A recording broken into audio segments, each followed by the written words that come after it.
Non hanno intenzione di accettare alcun compromesso e a cedere nessuno dei territori ora occupati dai russi.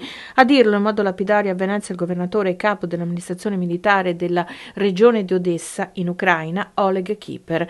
Una visita a quella in Italia per presentare il piano della vittoria redatto dal presidente Zelensky e sottoscrivere accordi a sostegno degli scambi commerciali. Odessa è rimasto l'unico porto libero dell'Ucraina. Quanto alle intese sulla ricostruzione, al momento sono indirizzate ad aiuti immediati ad un popolo sotto continuo attacco missilistico. L'80% della popolazione ucraina è senza luce e quindi servizi. La pace, dice Kipper, è lontana. Quali sono le condizioni per accettare la pace? Які умови для того, щоб прийняти мир для України?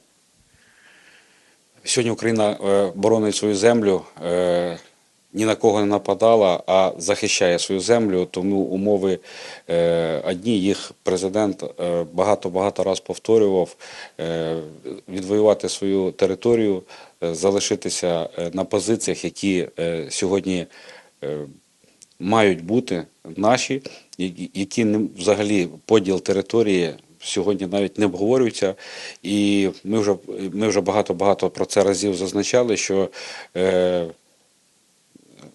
ситуація складна, але я вам точно сказав, що нам вже не стидно, і ми точно не програли 3 роки утримувати відносно така маленька країна, відносно великої країни з такою великою потужною армією, з ядерною зброєю, тому сьогодні ми точно не програли.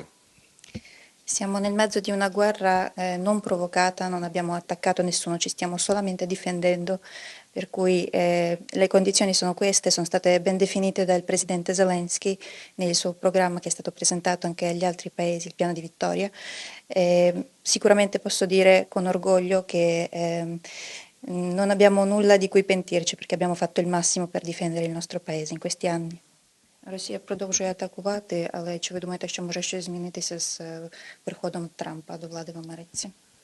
Трамп робив багато гучних заяв, як будучи кандидат, і я думаю, що його позиція вже буде чітка для нас з вами, зрозуміла, коли він зайде в овальний кабінет, це буде 20 січня. Але хочу зазначити, що каденцію минулу свою він дуже і дуже потужно підтримував зброєю Україну, і всі ми знаємо те озброєння по типу «Джавелін» і інші, які дуже багато в перші дні війни зробили для захисту наших міст, в тому числі столиці України, це місто Києва. Sono state fatte molte dichiarazioni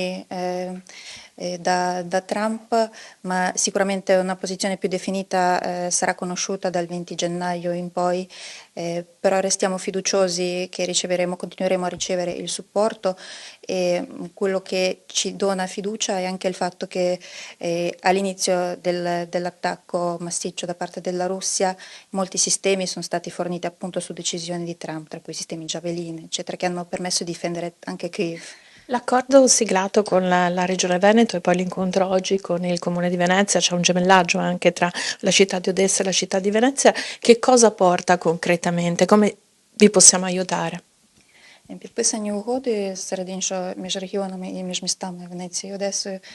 Що конкретно вони приносять, як ми можемо вам допомогти? Я почну про першу угоду, яка була підписана в Берліні між нашими урядами. І сьогодні вже працюємо над тим, щоб під час навіть війни була побудована нова дитяча лікарня. Працювали би інші проекти, тому що ми бачимо, що сьогодні здоров'я дітей трішечки за війни прогресує в гіршу сторону. І, на жаль. А щодо стосується регіонів, то це конкретна взаємодія між регіонами в плані розвитку спільного бізнесу, в плані спільних і цікавих для двох регіонів проєктів. А у вас є портова інфраструктура і море, у нас також є, тому це саме на таких базових основах ми підбираємо. Ну і, звичайно, сьогодні багато звертаємо уваги, багато розповідаємо про ситуацію, яка відбувається в регіоні.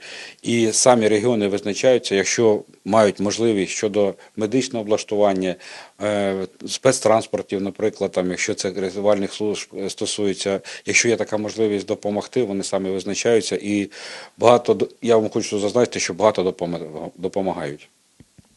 Noi poggiamo sulla collaborazione tra i nostri governi e da lì nascono anche le collaborazioni a livello locale e regionale che possono fare anche di più e più velocemente. Quindi finora abbiamo parlato della costruzione di un ospedale pediatrico a Odessa e speriamo che la sua realizzazione possa avvenire già a partire dall'anno prossimo. Abbiamo notato che la salute dei bambini sta degradando a causa di questa guerra.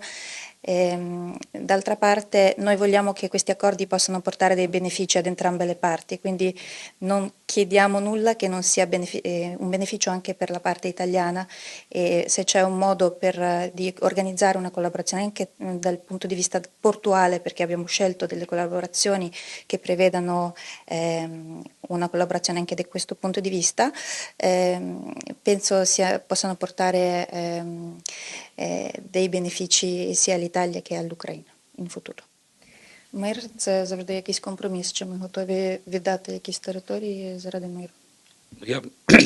Я б не впевнений, що будь-який європейський громадянин хотів би віддати одну кімнату своєї трьохкімнатної квартири. Я думаю, що коли це стосується конкретної людини, у неї змінюється бачення, в тому числі і до території. Faccio un esempio che può essere più tangibile per chi ci ascolta. Se un europeo sarebbe pronto a cedere una sua stanza occupata da qualcun altro, magari ne ha tre, però è disposto a cederne una semplicemente perché se riusciamo ad applicare questa logica a noi stessi, riusciamo a capire molte più cose su quello che avviene in Ucraina. Тому нас це сьогодні, до Європи це не стосується сьогодні, в тому числі завдяки тому, що хлопці утримують і дівчата утримують їх там. Тому питання дуже важкі, дуже складні. І якщо вони не стосуються конкретно людини, звичайно, всі в роздумах, всі в запитаннях. А коли це стосується безпосередньо нас, звичайно, у нас трішечки інше бачення, трішечки інша думка. І дуже багато полягло людей на полі бою. Тому такі якісь речі щодо обговорювання, припущення, ми навіть про це сьогодні не спілкуємося. Per un europeo può essere facile parlare di compromessi, immaginarsi scenari di sviluppo di questa situazione, per noi ucraini che abbiamo già perso così tanto non c'è neanche la questione di compromesso a questo punto, di cedere qualcosa. Чи є поняття нормального і чи нормальне зараз ця війна в Україні? Війна – це завжди кров, це завжди смерті, це завжди сльози, тому я рахую це поняття ненормальним.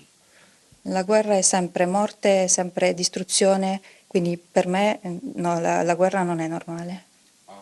Та війна, яка сьогодні відбувається на нашій території, я рахую, сама страшніша за останніх 100-150 років, тому що якщо це колись були стрілецькі бої і люди за 50 кілометрів не розуміли, що відбувається, то сьогодні вся країна, територія України, Росія може достати до кожного куточка України і обстріляти. І тому це і є страшно, що дуже багато людей цивільних страждають, попадають під ці обстріли, вибивають з-під них економічну складову і багато інших таких проблем. La guerra che vediamo oggi in Ucraina è una delle più spaventose negli ultimi 150 anni, appunto perché prima si trattava di uccidersi a distanze ravvicinate, ora la Russia può colpire qualsiasi oggetto in qualsiasi parte dell'Ucraina e non si sa che strumenti utilizzerà per farlo, quindi non solo viene distrutta l'economia, vengono distrutte delle infrastrutture militari, vengono distrutte anche settori privati, infrastrutture civili e la popolazione non ha accesso a dei servizi di base, non parlando del rischio alla vita di civili. Чи в Україні бояться цього вакууму, який створився зараз в Америці до 20 січня? Чи це якось впливає на... В Україні стільки проблем своїх з війною, що я думаю, що це не саме основне питання, яке їх сьогодні цікавить. Сьогодні цікавить, щоб було б світло, цікавить, щоб було б вода, цікавить, щоб було б тепло. Це наші основні задачі, щоб наші люди могли б хоча б ті умови, про сьогодні весь цивілізований світ навіть не думає, люди хочуть хоча б цього, щоб було б закрито і забезпечено. Якщо є поодиничні, хтось думає, я думаю, що їх небагато. Purtroppo i continui attacchi non ci lasciano tempo per molte riflessioni. Un ucraino della mia regione pensa principalmente ad avere i suoi bisogni soddisfatti e quindi pensa a come sostenere la propria famiglia e far fronte alle distruzioni che sono state portate. Quindi penso non abbiamo queste preoccupazioni. Noi facciamo il possibile per difendere il nostro paese in questo momento preciso.